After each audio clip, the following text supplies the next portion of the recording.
Welcome to another episode of the Getting Better podcast. So our last episode, we spent a lot of time talking about going from class 3 to class 4, getting comfortable with hazards for the first time, kind of some of that decision making around that. And definitely seemed like a bit of a hit. A lot of follow-up. The top liked comment was, hey, are you going to do a class 5 step-up video? So you asked, and here we are. Yeah, feel free to suggest other future podcast idea in the comments. And quick housekeeping, I'm working on an edit right now where I took our friend Hollis down Stone Valley for the first time. Huge step up for them. So kind of the on the water flip side of this, of how to get your friends to where they want to be. All right, so similar to the other video, let's start first things first. What is the textbook definition of a class 5 rapid, and how does it differ from the textbook definition of a class 4? Okay, so class 5, there is a serious hazard that could threaten life or limb, and you have to go out there and interact with it. It's not just vaguely somewhere out of play, which is class 4, where it's there, but you don't have to interact with it. In class 5, you are actively avoiding it. So the way that I simplify that is to say, in class 3, you need to have a blade in the water, zigzag, dillywag, do whatever you want to get down to the bottom. Class 4, there's a landmine out there. You just don't want to hit the landmine. But class 5, when you're teeing up above a class 5 rapid, you are heading to an exit. You have to make a move to get to a safe haven at the bottom of the rapid. You have to do a certain specific thing. Maybe there's a secondary option, but that is the only way to guarantee your safety coming out the backside. How much of a difference would you say there is between actual technical skill of class 4 and class 5 boaters? It can depend on the run. There can certainly be easy class 5 and hard class 4. It does not technically have a finite line in the sand. There is some amount of overlap or gray.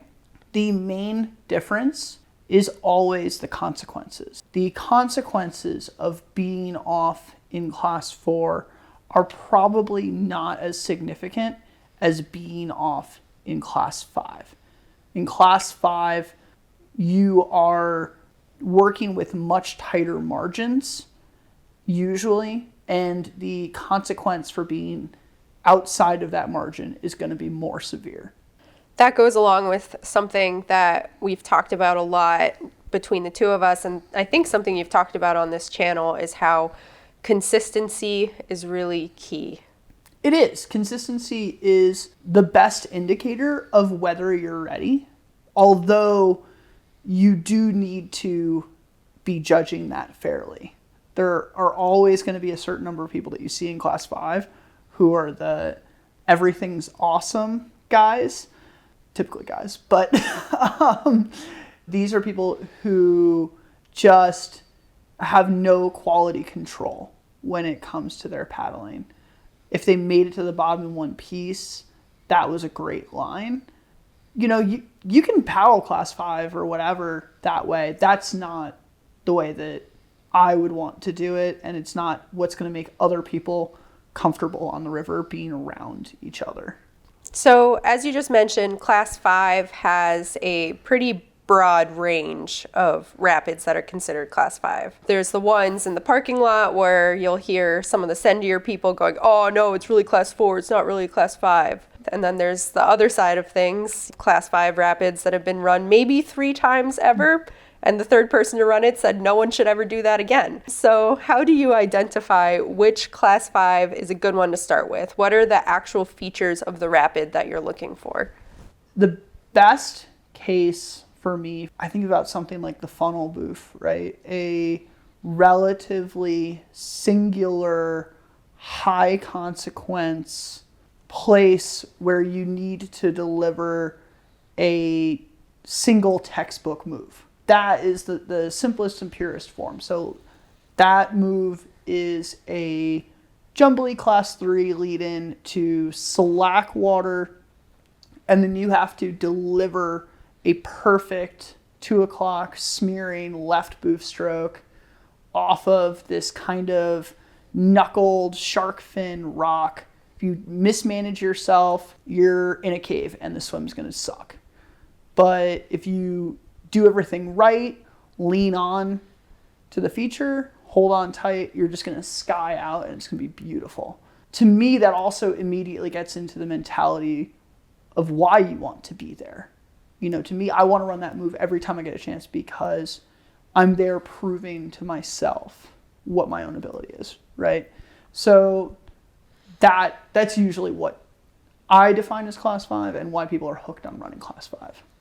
That certainly rings true. I think my first real class 5 would be the Eagle. And while that is technically 4 rapids that are really stacked on top of each other, each one is really only one move that you have to do well. And because it's so shallow, the only rule is you can't flip.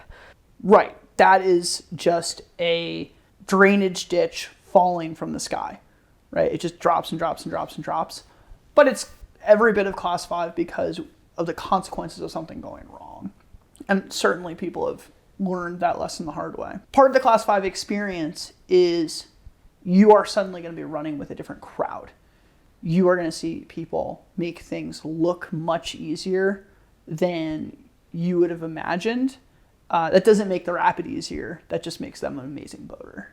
So there are any number of people that you're going to see at some of these places just lacing. That doesn't mean that you're going to be able to, and that's not a substitute for scouting, right? Definitely the hey diddle diddle right down the middle parking lot talk. You will eventually learn your lesson on that one. I think a lot of people learned that lesson at Mosier this year, for sure. The Beaver was handing it out.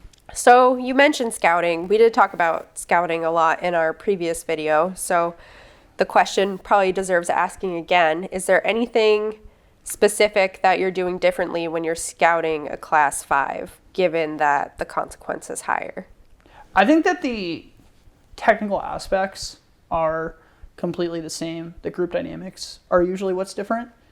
If you are hanging out with a group, hopefully you know that group. And if you're not, you really need to know yourself well enough to make sure that you're getting what you need out of it, but manage the group dynamic too. The ripple effects, even though it's not a team sport, of one person bringing down the whole crew are much more detrimental in class 5. And you know, we've been pretty honest about what are the things you can do to make sure you never get called for that second lap. That's one of those things. Like when you show up and you run a release class 5, something which is runs all the time, there's just a different way in which you can ask questions, I think, and you can really get down to some technical stuff. If you and the whole crew are somewhere that you don't know well and you're kind of experiencing the river together for the first time, I think it's very important that you be aware of not only managing your own headspace, but not just being the screen door on a submarine for everybody's mental space. You need to find a harmonious balance where you are getting the beta, making a decision, but not just boat anchoring everybody. While we're talking about group dynamics, I always find in these class 5 crews that the question of setting safety and what constitutes adequate safety is always different depending on the different crew, the different dynamic. In your mind, what is the etiquette when it comes to setting safety when the stakes are higher? Look, hot take, but my buddy at the bottom of a huge stout holding a rope is really just akin to thoughts and prayers.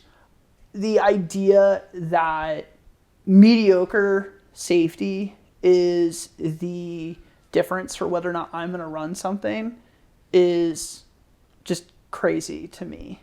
What I'm saying is not that safety is useless. What I'm saying is if you're going to do safety, do it right and identify the way to actually execute it properly and have a game plan in place for when something goes wrong. I don't think that in class 5, especially if you're scouting your way down, there's any excuse for doing safety badly.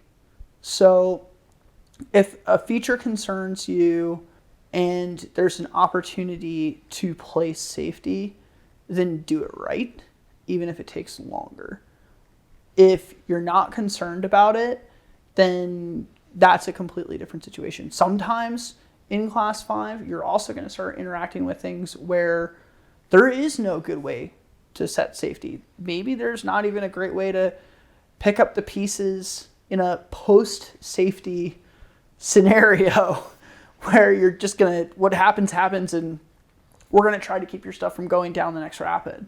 That is now the game that we're playing. But you should never be afraid to have that conversation either. If you can't have that conversation with your crew, this is a bad crew. And personally, when we're there scouting things out, we're having that conversation. We're gaming out the best case scenarios, the worst case scenarios, and we usually in class 5 are building the rapid from the bottom up because it seems to be a more effective way of identifying cruxes, identifying hazards, and gaming out the what ifs than going top bottom. So you will very often see me cursory scout my way to the bottom and then technically work my way backwards. I think for the most part, we've covered what's fundamentally different between running class 5 and class 4, both in a group dynamic sense, in a level of risk you're assuming sense.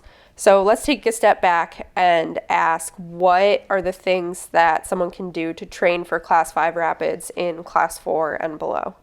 I don't think that you can train for class 5 below class 4. You can work on fundamentals, but if there isn't a consequence to what you're doing, you're not going to take it as seriously and you're not going to be preparing yourself. To train, I think, is more mental than technical. I think that a lot of the training that you find yourself doing is mostly things that we've already discussed. Seeing how close on the razor's edge you can get. When I'm feeling really good and tight on my boating, I'm reading, reacting, predicting, choosing, delivering within an inch or two. Very often, when you're paddling with people who are at that level, you will not see the bumble down a rapid, grin ear to ear look on people's faces anymore. A lot of the people who paddle at that level are thinking inwards, critiquing, really self-aware, self-conscious. You can see me do a line well and be beating myself up at the bottom. People can be really confused about that if they're not used to that kind of scene.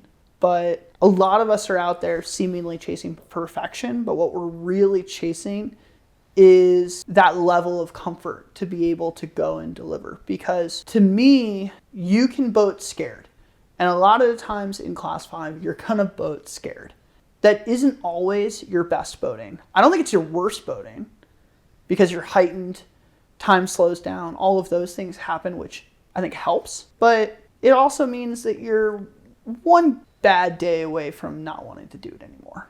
What I'm chasing is the presence of mind to be reaching that flow state, things slowing down, but smiling. And the best way to do that is to have full confidence in myself. So if I'm out there in class 4 and I'm wishy-washy, I'm getting an edge grabbed, I'm not driving it perfectly every single time, I'm going to be getting twitchy because I don't want that kind of error in class 5. That's certainly an interesting point, that you have to both be able to scare yourself and still be confident about it. Let's put it this way. In my mind, there are two kinds of people who are going to be out there paddling class 5. Because I reject the idea of pure adrenaline junkieism. Pure adrenaline junkies usually rip their face off in class 3 and are out of here. Most of the people that you will find in class 5 are out there either testing themselves. I have spent years building the skill set. I can execute this at an insanely high level, and I want to prove it to myself. Or they're the kind of crazy that goes out there and wants to slap the biggest, baddest idea in the face and see if they can run away before it catches them. And that is a lot of running class 5. And some days you can be type A. You can be the technical, prove myself, and then something will just come over you and you'll have an adolescent moment and you'll want to go smack a bad idea across the mouth and see if you can get away with it. I think that's totally fine. But either way, we're talking about a bad idea. This is an objectively dumb thing you're doing. This is a amazing, life-changing, incredible sport of doing stupid stuff. And that's why there's so many people who are wildly contrarian that love this game, right? Like, the more you paddle class 5, the more you meet people who don't like playing by the rules or aren't good at it. And this is what draws them to that. Of course, given that, you're going to be scared. That's okay. Everybody out there, if they aren't scared today, they were scared for a really long time to where they're not scared anymore. But they will eventually mess up and they'll be scared with you. And I thought Scott Lindgren did a really amazing thing in being honest about this in terms of talking about guys just being way too hard and not being honest with each other and looking at fear as weakness or communicating their fear as weakness and dragging the rest of the crew down. There is a way to say, this isn't me today. I don't know about this. I need help. There's somewhere in there that's okay. And part of this experience is figuring out how to communicate that. But part of this experience is saying, why am I here? Do I want to prove to myself that I can do this insane thing at a superhuman level that less than 1% of the population does? I mean, less than 1% of the 1% of the population does. Or do I just want to go and roll the dice and flash my ass at fate? So to pivot a little bit, can you describe what you're doing to rationalize what is and isn't acceptable risk when you're looking at things and making those decisions? When I think about whether or not something is doable at this stage in the game, I'm usually not focusing on the size of the drop, the size of the piton, the whatever. I'm looking at windows. How tight's the window? How tight are the sequences of windows? How much time do I have to get from one to the other? So one of the things that you are often surprised by isn't the flow or the minutia of how to float your boat from one place to the next or what the stroke is that you need. What you're usually surprised about when whoever goes first is how fast it happens, or where there's a pause that you weren't expecting, or whether something shot you from point A to point B when you thought that you were going to get a little bit of a recovery there, or a rapid might be like a big vertical staircase. You might not literally have the human ability to process what's happening, plus your odds of a whiteout go up. Those sorts of factors, to me, are more of what I'm thinking about. We're talking about a level of high-mindedness where we're not just talking about someone who figured out their booth 2 months ago and is now paddling class 5. There are plenty of people doing that, but they're also not listening to this podcast. We're talking about people who want to go out and do it well and enjoy the experience and do it in the best way possible. I don't know how relevant this question is going to be to other people, but because Class 5 Rapid is on my home river, the Moose, I've heard about every single accident that has gone down in that rapid, be it lethal, be it just an awful situation. And to me, that creates a bit of a mental block sometimes. So how do you deal with rapids that you know too much about? I'll I'll never forget going to the emergency room to stay with a friend who almost died in that rapid. I think the key is to go back to why you're there, to realize that running class 5 is a numbers game. There is both a terror and an empowerment to that. At some point, we certainly came to grips with the fact that we just had to fully understand on these runs that we run all the time, what's the worst case scenario? How would you bail someone out of that? Certainly, if you're there on one of those rivers with someone who has put that thought through, that kind of knowledge, that should give you a better feeling about it. The flip side is that whether or not that has been run 1,000 times, it's not more or less dangerous. You may have the experience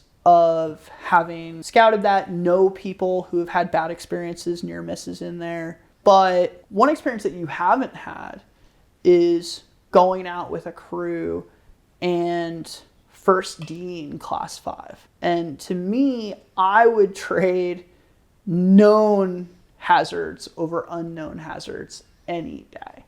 When you go out and you're running something for the very first time, or even like in our case, running stuff that hasn't been run in decades with no written beta, you're basically running it for the very first time. Like all you know is to put it in the takeout.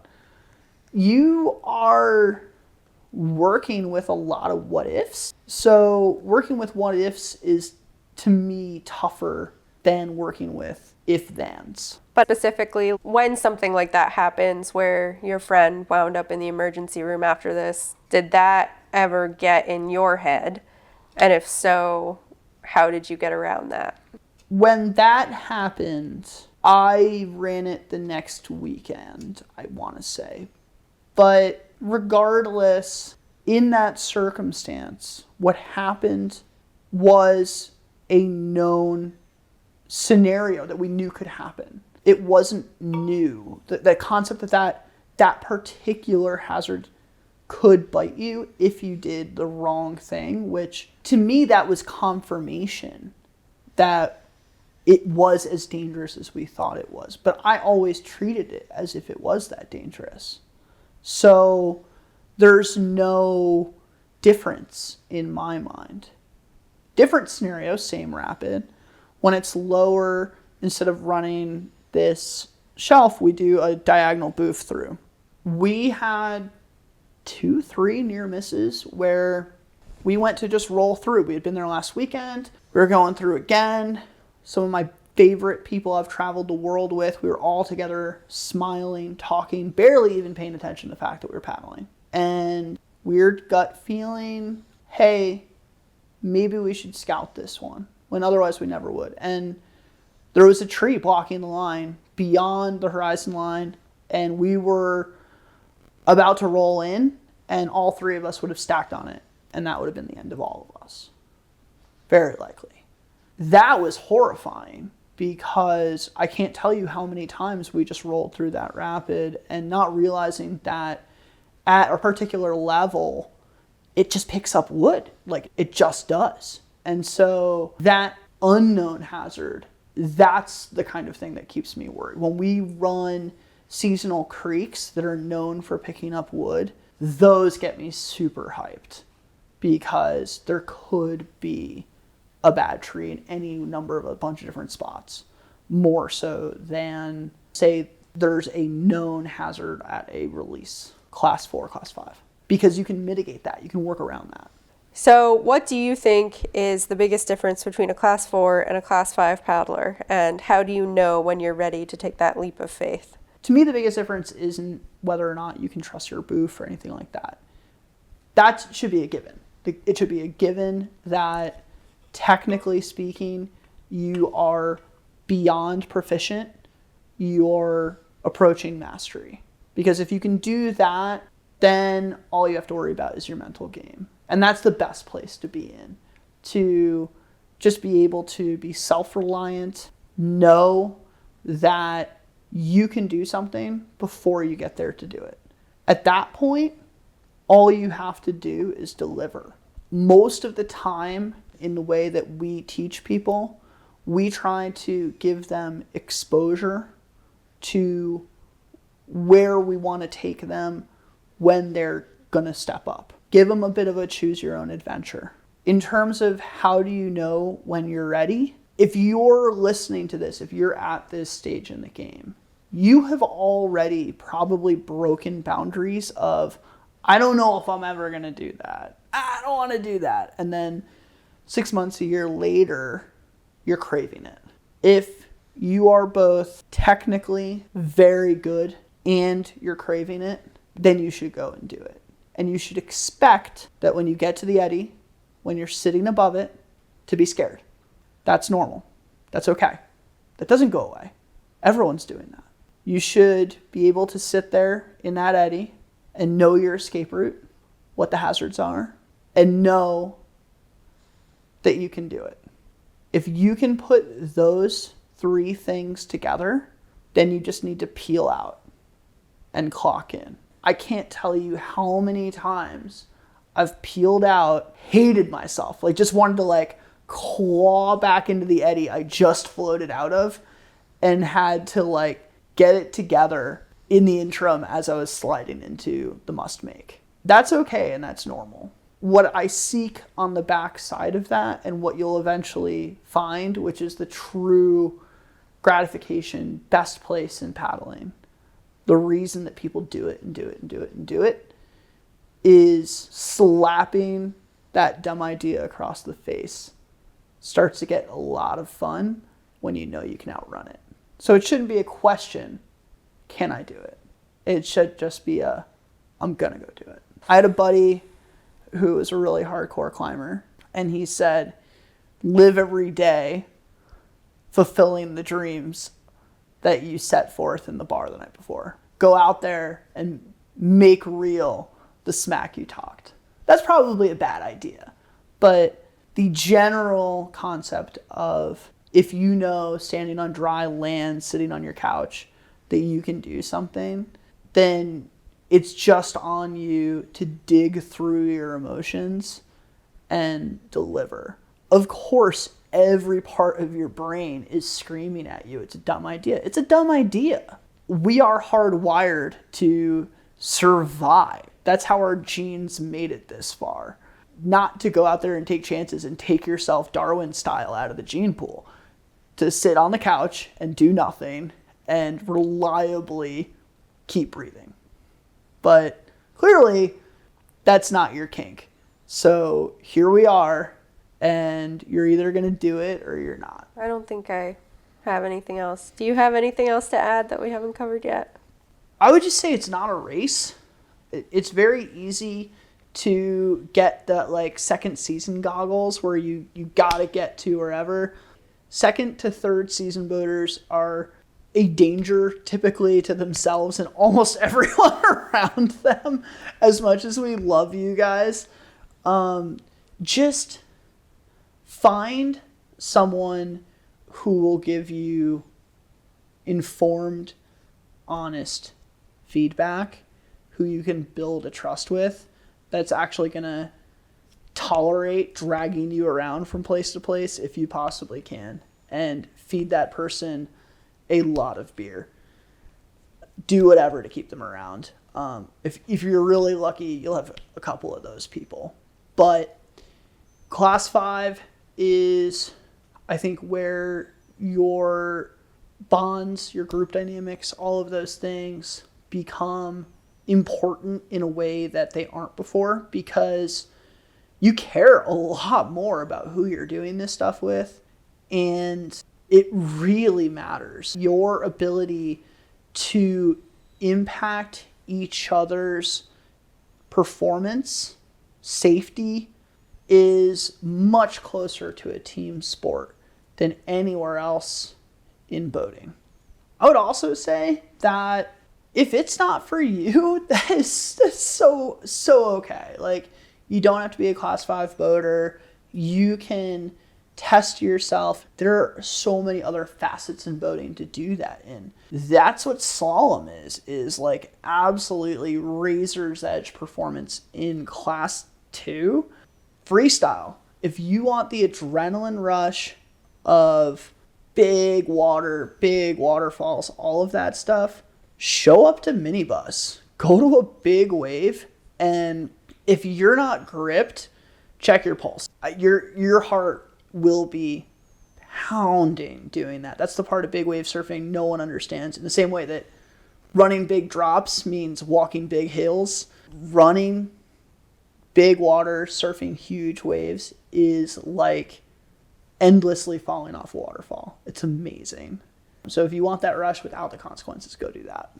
All right. Catch you guys on the next one. And like I said, if you have any ideas for what we should talk about, let us know in the comments.